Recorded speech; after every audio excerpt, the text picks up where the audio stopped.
Comme chaque début d'année, vous devez certainement être inondé de recettes détox, de cures, de jus verts ou de challenges de 21 jours. Mais malheureusement, un très grand nombre de ces promesses ne reposent pas sur la science factuelle. Pire encore, puisque certains de ces conseils peuvent même être nocifs pour notre santé. Non, c'est... Alors qu'Internet offre un accès incroyable aux ressources éducatives, il sert également de plateforme ouverte à la mésinformation. Les réseaux sociaux en particulier prospèrent justement grâce à l'engagement des utilisateurs, quelle que soit leur exactitude. Et cela constitue donc un terrain pour la mésinformation. D'ailleurs, le défi unique de la mésinformation nutritionnelle et son impact a fait l'objet d'une étude récemment publiée dans The Journal of Nutrition. Les scientifiques ont écrit que cette émergence de contre-vérité peut créer un élan suffisamment puissant pour façonner les perceptions de l'alimentation, de la nutrition et des régimes alimentaires. Et la portée et l'étendue de ce problème et son impact sur le public et la santé publique sont encore largement inconnus. Dans cette vidéo, je vous propose de découvrir d'où vient cette mésinformation sur la nutrition et comment pouvons-nous justement la repérer. Bonjour, je suis Céline, votre diététicienne et bienvenue chez Miam et Fit.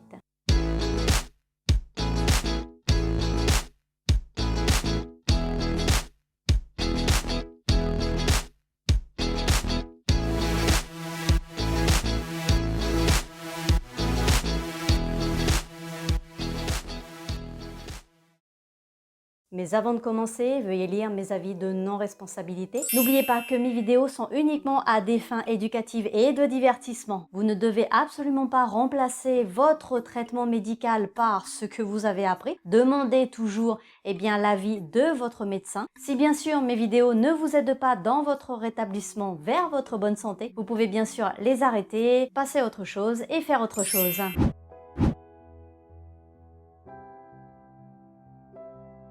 Bon, avant de commencer, il est important de comprendre ce qu'est la mésinformation et en quoi elle diffère de la désinformation et de la malinformation. Bien sûr, toutes les trois sont des formes d'information inexactes. La mésinformation est en fait une fausse information, images, statistiques, etc., divulguée, mais qui ne vient pas nécessairement d'une intention malveillante. Donc, sans intention de nuire. Elle découle souvent d'une vérité qui est déformée, sortie de son contexte ou exagérée au-delà de ses preuves. Alors qu'une désinformation, c'est une forme de mésinformation, donc de fausse information divulguée, mais qui vise à tromper le public de manière intentionnelle.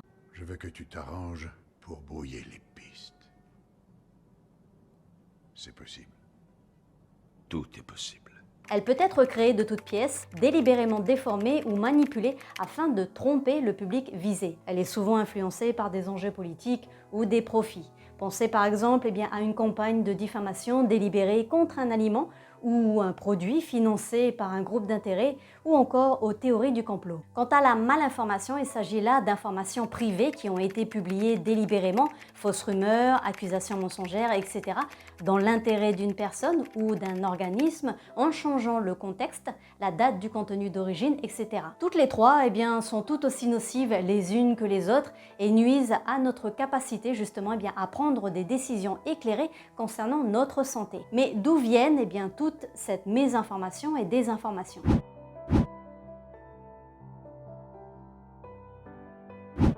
Grâce aux revues en open space, donc en accès libre, nous avons la possibilité de pouvoir lire plus facilement de nombreuses études scientifiques, ou du moins leurs résumés. Ça ne veut rien dire. Cependant, la robustesse des preuves varie considérablement selon de nombreux éléments tels que la conception de l'étude, si c'est une étude de cas, un essai contrôlé randomisé ou une méta-analyse, ou encore le type de publication, si c'est une revue évaluée par des pairs, si c'est un article d'opinion ou un journal, etc. Alors du coup, ce n'est pas parce qu'une affirmation possède une citation d'articles scientifiques qu'elle est nécessairement fondée sur des preuves. Par exemple,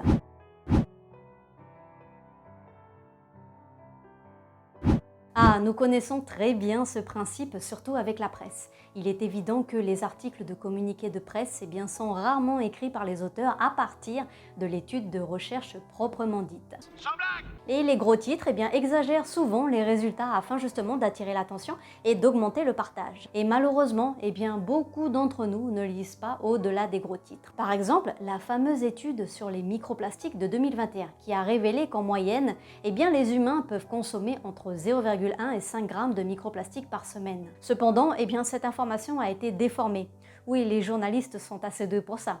et vivement critiqués négativement pour justement donner des gros titres comme « Vous mangez l'équivalent d'une carte de crédit de plastique par semaine ». Or, ce n'est pas ce que l'étude dit. Ces 5 grammes en fait correspondent à un calcul fait à partir des données provenant de 59 études. Et il s'agit de la limite supérieure de la fourchette estimée par les chercheurs. La limite inférieure est quant à elle de 0,1 g, soit 50 fois moins. De plus, faute de données suffisantes, seules quelques catégories d'aliments ont été considérées lors de cette étude. Les fruits de mer, la bière, les sels de table et l'eau potable. Ce qui bien sûr est bien loin de représenter une alimentation complète d'un être humain, comme le confirment les auteurs. Ainsi, les journalistes ont pris la limite supérieure, soit les 5 grammes, et l'ont admis comme étant une valeur fixe, et en ont déduit que nous mangions 5 grammes de microplastiques par semaine.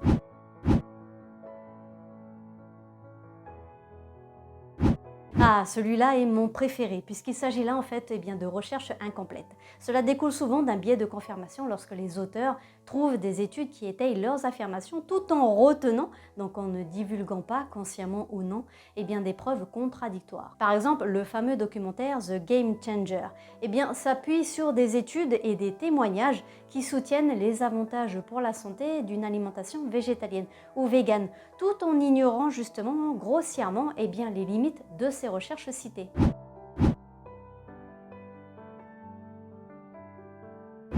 C'est le préféré de la presse. Très souvent, justement, les risques relatifs sont affichés en gros titres. Cependant, sorti de son contexte, cette valeur ne signifie tout simplement rien. Le risque relatif, en fait, est une mesure arbitraire qui ne peut tout simplement pas être interprétée sans connaître le risque absolu. Par exemple, supposons qu'une portion supplémentaire de jambon augmente le risque de cancer de l'intestin de 18%. Pris hors contexte, sans connaître justement le risque absolu, ce chiffre ne veut rien dire.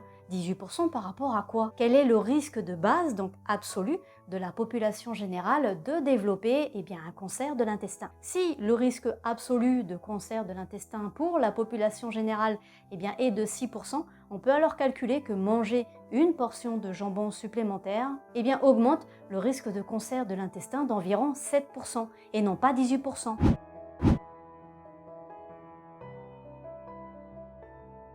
Vous le savez très certainement, mais beaucoup de personnes non qualifiées pensent souvent tout savoir. Oui, je sais.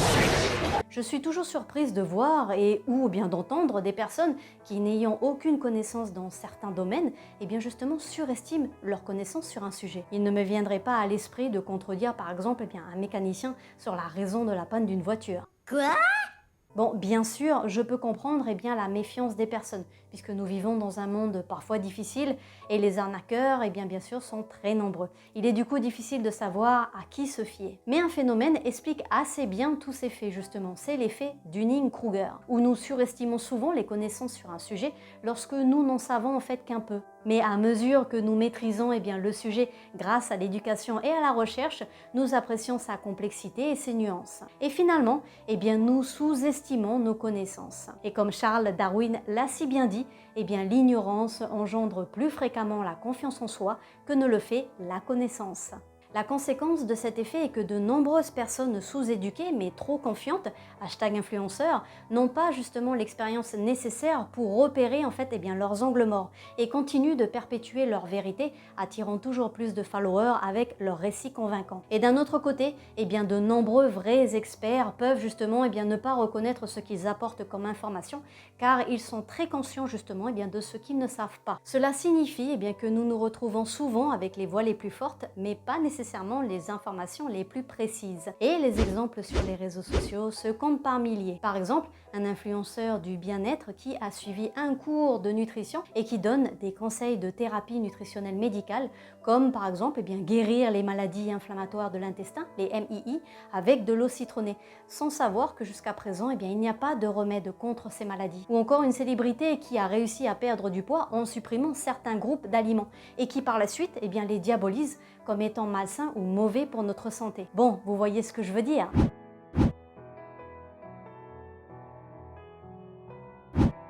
voici comment savoir si vous êtes face à une information fiable et vérifiée ou face à une fausse information, que ce soit une mésinformation ou une désinformation. Donc lorsque vous êtes face à une fausse information, très souvent, il n'y a pas de référence ou les références sont faibles, c'est-à-dire qu'il ne se fie qu'au témoignage. Il n'y a pas de compétences, donc aucun diplôme référencé ni aucune expérience. Il suscite une forte réaction émotionnelle, la peur, la méfiance, la colère. Il y a les sous-entendus de la théorie du complot.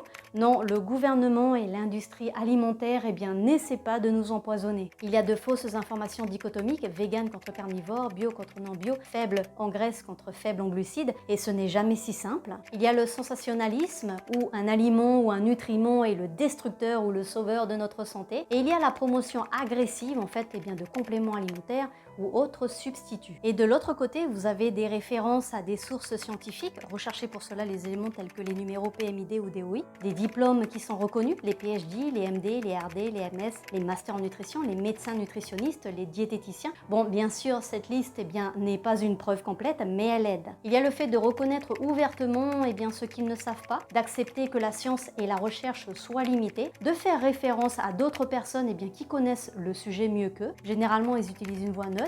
Et ils reconnaissent quand ils ont changé leurs croyances à propos de quelque chose. Ce qui, bien sûr, est un signe révélateur d'intégrité et de croissance professionnelle.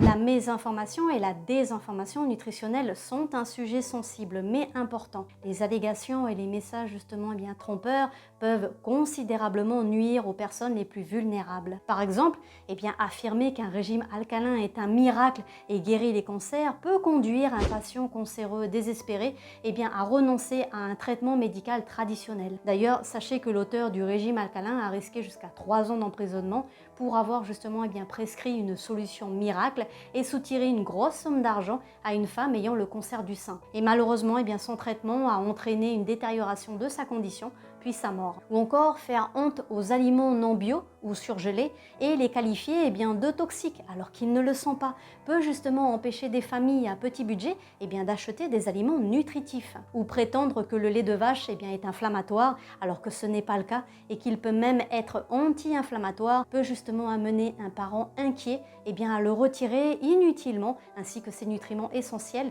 de l'alimentation de ses enfants. Ou promouvoir le lait cru comme étant supérieur ou meilleur que le lait normal et pasteurisé, alors que ce n'est pas mieux et qu'il peut même transporter des bactéries nocives et cela peut avoir de graves conséquences, surtout pour les femmes enceintes, les personnes âgées et les personnes immunodéprimées.